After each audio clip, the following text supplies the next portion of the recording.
Hello, friends. Many of us are guilty of spending time and energy capturing beautiful images and editing those images into works of art, and then maybe posting a photo or two on social media, but then the photos get forgotten, tucked away on hard drives. Raymond and I are definitely guilty of this.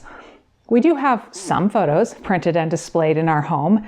A few weeks ago, I showed you our new glass prints, which I love, and there are other ways that Raymond and I have photos displayed throughout our home. I like them all, and they range in price from being quite inexpensive to a little more of an investment. In this video, I will share all of those ways. Plus, I will announce the 3 winners of the glass print giveaway by Fracture. The first type of display I'll show you today, I'm going to call wall art. These are photos that are unframed and printed on something other than regular photo paper, or they're mounted on something, such as my new glass prints from Fracture. These are low profile and the photo is printed on the glass. It is unique and simple, and I adore them. We also have a few of these standouts from MPix. Raymond ordered these moody monochrome photos, which are mounted on a foam board with a solid color wrapped all the way around the edge. I also worked with Sol Digital a while back and printed several different types of wall art from them. Every one has its own charm. The next type of display I have are framed photos. I typically print at home, which I'll show you in a moment, but I have ordered prints many times. My advice here is to order from a professional printer like MPix, or you may have a local place, rather than using a big box store or the drugstore. You will receive much better results on a consistent basis. A professional printer can make adjustments to your print to make sure that it looks the best it can be. And I don't mean edits, but rather the adjustments that they apply to the digital file to make sure that the photo comes off the printer looking like how you want the photo to look, because how a photo looks on a screen is different from how it looks on paper. The photo printers online have sales quite often, so look out for those to save some money. And that being said, I do typically print at home. I have been using this Canon Pixma Pro 100 for quite a number of years. This is an inkjet photo printer that does a fantastic job.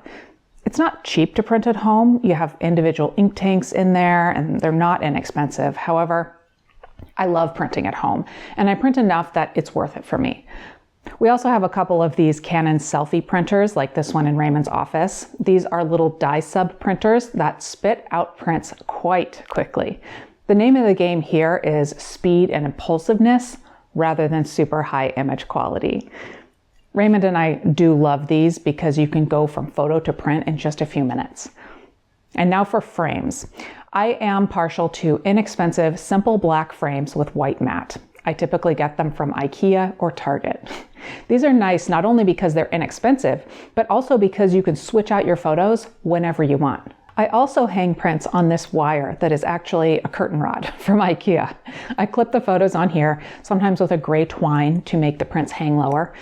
I like this because it's living art. I replace the photos here relatively often. I have a box of photos where I put the ones I'm replacing, but sometimes I pull them out and I hang them up again. Next is electronically displaying your art. Raymond and I purchased digital frames for each of our parents years ago, and I kind of want one too because they're fun. You can digitally send new photos to the frames so you can see, or so that our parents can see new photos from time to time. We've also set up slideshows of our images on our TV when we have people over. The photos can just be scrolling through the background instead of a black screen. And last, I also have a photo of mine as my desktop image on my computer or as a lock screen image on my phone. That way I see the photo all the time and it's super easy to switch out. All right, there's one more way I display photos at home: books. I've done a few different types of books over the years, but these are my 2 favorite. This is a hardcover book from Pinhole Press. You can order this type of book from other printers as well. You can design them in different ways and even add words. And then I have a very fancy book from Sol Digital. This one has an acrylic cover and glossy pages. It even comes in a nice box. It is truly special. All right, that sums up the ways that Raymond and I print. So let's talk about the winners of the giveaway.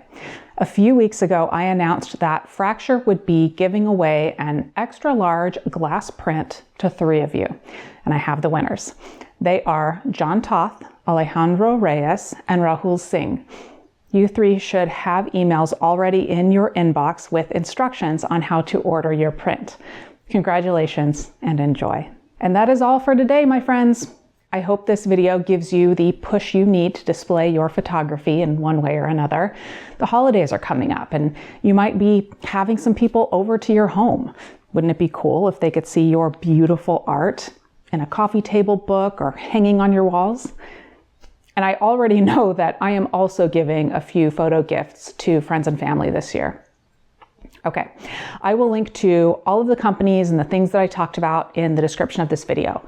I've worked with some of the companies before, others I've not. I think the only affiliate link is for Fracture, but regardless, these are all companies that I have ordered from and that I am comfortable recommending to you. I'd like to thank Fracture one more time for offering that giveaway, and I'd like to thank you all for watching. I'll see you in the next one.